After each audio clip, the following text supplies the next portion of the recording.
Olá, meus queridos amigos, prezados ouvintes, irmãos em Cristo. Estamos aqui mais uma vez com o Escola Bíblica Virtual para conhecer mais um pouco da Bíblia e estudarmos mais um pouco. Hoje eu vou falar sobre os livros históricos, vou fazer um breve resumo dos livros históricos para que você possa saber do que cada livro trata. Pelo menos um resumo, depois vamos falar deles com mais propriedade, se aprofundando mais, mas no momento eu quero apenas passar um resumo de todos os livros que a Bíblia contém. E os livros históricos são Josué, Juízes, Ruth, 1º e 2º Samuel, 1º e 2º Reis, 1º e 2º Crônicas, Esdras, Neemias e Esther. Bom, o livro de Josué, na verdade, ele começa após o povo sair do Egito e caminhando até chegar à Terra Prometida, Canaã. O livro histórico ele pega então dessa parte da entrada na Terra Prometida e vai até o cativeiro, o último cativeiro que tem, vindo aí próximo ao período aí do Império Medo-Persa e logo em seguida com Alexandre o Grande.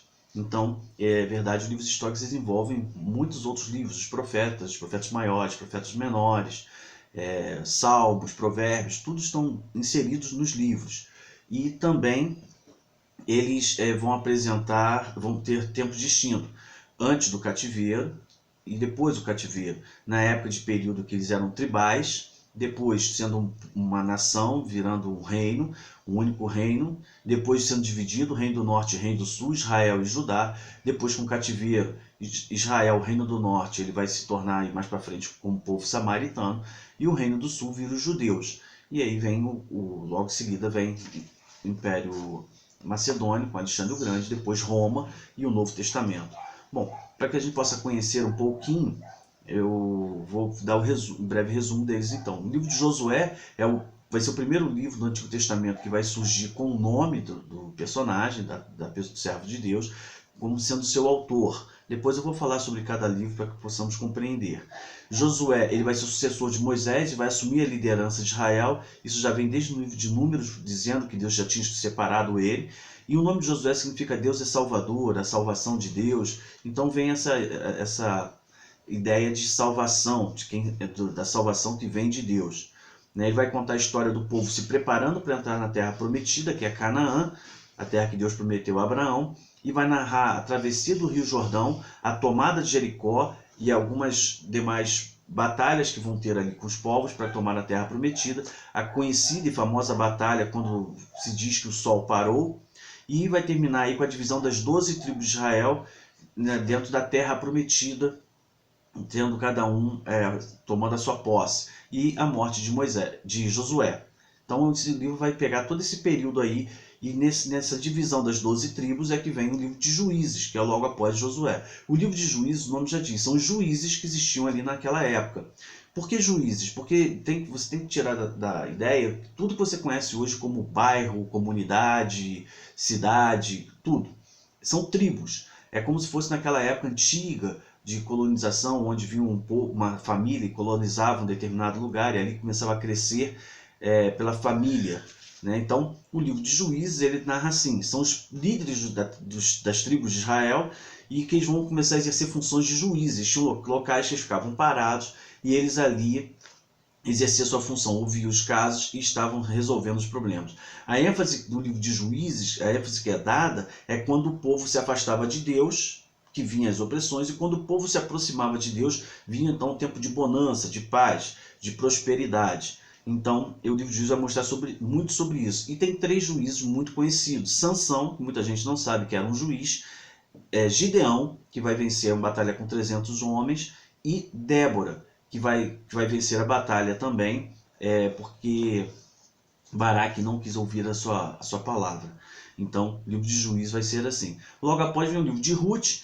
Ruth vai mostrar um pouco da transição que estava acontecendo já ali naquele contexto, onde as mulheres já não são tão vistas como propriedade, mas elas também são vistas como questão de relacionamento, de carinho. Então vem o livro de Ruth. Vai narrar a história de Ruth, ela é uma viúva, vai narrar a história da sua sogra Noemi e o casamento de Ruth com Boaz.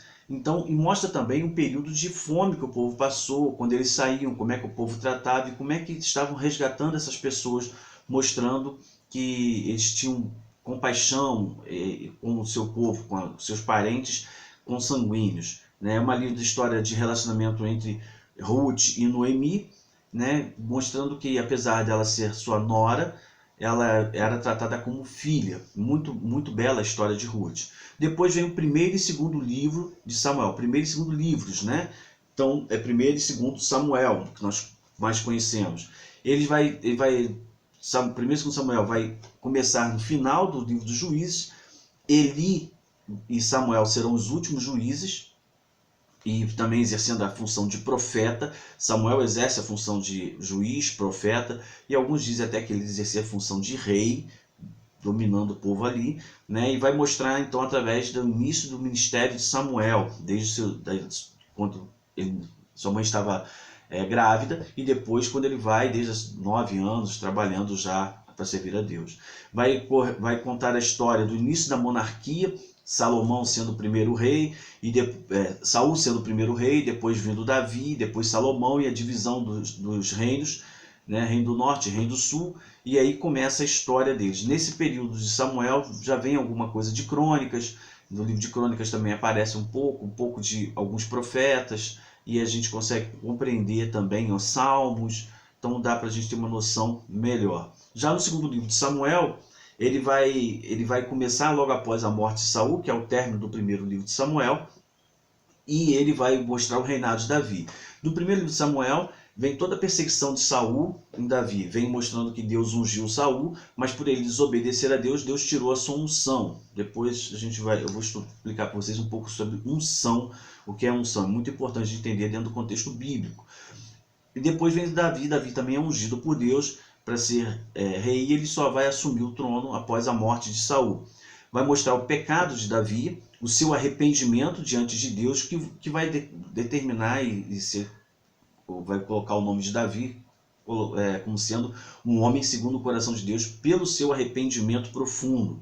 Né? Então, esse livro mostra isso. E vai narrar o nascimento de Salomão e os filhos de Davi, mostrando que Salomão vai assumir o trono e vai começar a ser rei. No primeiro e segundo livro de Reis, então começa aí os reinos, a divisão, partindo de Salomão, e vai mostrar que vai deixar de ser tribos e vão se tornar reinos. Reino do Norte e Reino do Sul. O Reino do Norte, Israel, o Reino do Sul, Judá. Então, isso é muito importante a gente entender, porque Jesus vai ter sempre questionado em questão dos samaritanos. Né? O Novo Testamento mostra muito sobre isso. E mostra nesses livros, vai mostrar quando os reis serviam a Deus e faziam o que era bom, e aqueles reis que faziam o que era mal aos olhos do Senhor, e como o povo sofria em relação a isso, e como o povo sofria também por aceitar determinadas circunstâncias e não ouvir a palavra de Deus através de seus profetas. A maior parte dos profetas do Antigo Testamento estão inseridos no livro de Reis. Então, quando você começa a ler Reis, você vai lendo todos esses os profetas. Na verdade, a Bíblia, se fôssemos pegá-la cronologicamente, já terminaria no segundo livro de Reis, que é o final do cativeiro, e vindo aí já Malaquias, preparando aí para o período Medo-Persa. Mas como ela é temática, não termina assim. Logo após vir primeiro e segundo crônicas, o nome já diz, são crônicas dos reis que eles fizeram, e vai apresentar o que eles de como eles trabalhavam, e principalmente da história de Davi e Salomão. Lembrando sobre o livro de Reis, no livro de Reis vai narrar a história de Elias e de Eliseu, dois grandes profetas que atuaram ali e que Deus usou muito para falar para o seu povo através da vida deles. Depois vem Esdras, Neemias e Esther, eles já são após o cativeiro, e eles já vai ser na restauração do templo. Esdras e Neemias, esses livros, durante um bom tempo eles foram vistos como sendo um único livro, e agora eles dividiram Esdras e Neemias. Eles então vai mostrar o retorno do cativeiro, a reconstrução do templo de Jerusalém, da cidade de Jerusalém, e o povo se reencontrando com as escrituras, com as leis de Deus que o povo tinha perdido por estar tanto tempo longe no cativeiro, tendo se afastado da palavra de Deus e não obedecendo.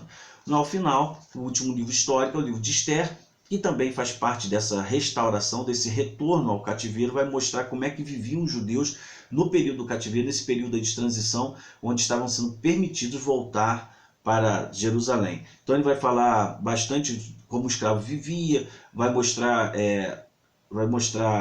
como é que o Império Persa estava chegando e como é que eles tratavam os judeus e como os judeus deveriam ser, eram e deveriam ser no seu comportamento íntegro, ético, seguindo as orientações de Deus. Bom, então os livros históricos eles falam disso, do povo de Deus, todo o reino. É muito importante entender isso para entender o Novo Testamento. Se nós não compreendermos o conteúdo dos livros históricos, nós não vamos entender o Novo Testamento, nem as profecias que surgem nos profetas. Então, é muito importante ter essa compreensão dos livros históricos, ok? Espero que vocês gostem, que vocês possam compreender, ver, e com o tempo a gente vai se aprofundando um pouco mais.